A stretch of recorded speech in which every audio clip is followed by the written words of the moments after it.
एक महत्त्वाची बातमी आहे। मुंबईतून कोकणात जाण्यासाठी बोट सुरू करण्याच्या हालचाली आता सुरू झालेल्या आहेत। M2M मुंबई मांडवाप्रमाणेच मोठी बोट सुरू करण्याचा विचार आहे।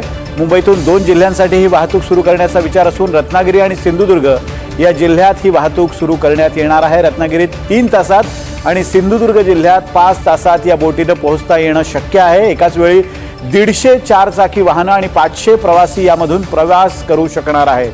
गणेशोत्सवापूर्वीच हे सेवा सुरू करण्याचे प्रयत्न करण्यात येत आहेत।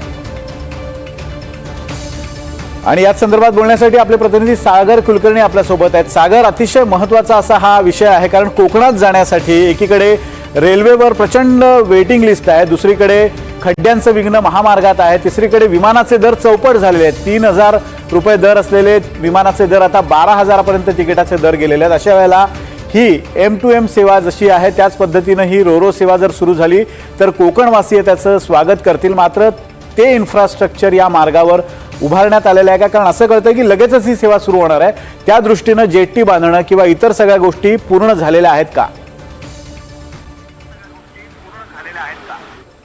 विनोद, गणपतीच्या आधीच M2M सेवा जी आहे ज्याच्या माध्यमातून मुंबईतून कोकणामध्ये विशेषतः रत्नागिरी आणि सिंधुदुर्ग जिल्ह्यामध्ये विजयदुर्ग इथपर्यंत जाण्याची व्यवस्था करण्याचा हालचाली जोरदार प्रमाणात सुरू आहेत। राज्याचे मुख्यमंत्री देवेंद्र फडणवीस यांची हा एक ड्रीम प्रोजेक्ट आहे आणि नितीश राणे यांच्या माध्यमातून हा प्रकल्प गणपतीच्या आधी सुरू करावा यासाठी प्रयत्न सुरू आहेत। विशेष म्हणजे रत्नागिरीच्या इथे जवळपास तिथून एक 20 ते 25 किलोमीटर एक तयार जेटी आहे जी प्रायव्हेट आहे, त्यांच्याकडनं गणपतीपुरती परवानगी घ्यावी आणि कालांतराने रत्नागिरीच्या इथे जे काम सुरू आहे तिथे पुढील काळामध्ये असेल। तसंच विजयदुर्ग इथे ऑलरेडी जेटी आहे, तिथेपर्यंत ज्या बोटी आहेत त्या जाऊ शकतात असं सांगण्यात आलेलं आहे। जवळपास यामुळे 150 वाहनं आणि 500 लोकांना एकाच वेळी या बोटमधून नेण्यात येईल। विशेष म्हणजे फ्लाईटचं जे तिकीट आहे, आता जर आपण माहिती घेतली, आपण ॲपवर कुठलेही चेक केलं तर जवळपास 18 ते 20 हजारापर्यंत फ्लाईटचं तिकीट झालेलं आहे आणि तेही देखील फुल होताना दिसत आहे। त्यामुळे कोकणवासियांना एक दिलासा गणपतीच्या आधी मिळेल असं सांगितलं जातं, त्याचा फायदा होण्याची शक्यता एक आहे। आणि दुसरीकडे आपणास माहिती आहे की राजकीय नेत्यांना सुद्धा योग्य वेळी जर ते लोकांना किंवा नागरिकांना फायद्याचं झालं तर त्याचा श्रेयसुद्धा घेणं सोयीस्कर जातं। त्याच हेतूने कदाचित गणपतीच्या आधी ही सेवा सुरू करण्याचा प्रयत्न सुरू आहे।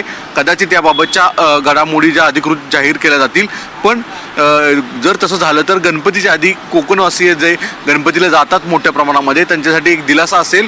रत्नागिरीमध्ये जायला 3 तास आणि सिंधुदुर्ग विजयदुर्गपर्यंत जायला साधारणतः 5 तास असा एक कालावधी लागणार आहे आणि इतक्या कमी शॉर्ट टाईममध्ये तिथे जाता येईल।